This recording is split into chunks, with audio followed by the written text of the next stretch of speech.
محمد رسول الله محمد رسول الله والذين معه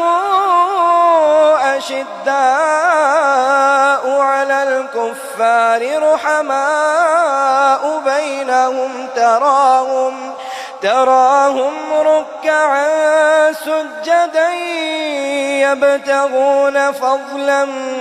من الله ورضوانا سيماهم في وجوههم من أثر السجود ذلك مثلهم في التوراة ومثلهم في الإنجيل كزرع أخرج شطأه فآزره فاستغلظ فاستوى على سوقه يعجب الزراع ليغيظ بهم الكفار وعد الله الذين آمنوا وعملوا الصالحات منهم مغفرة وأجرا عظيما.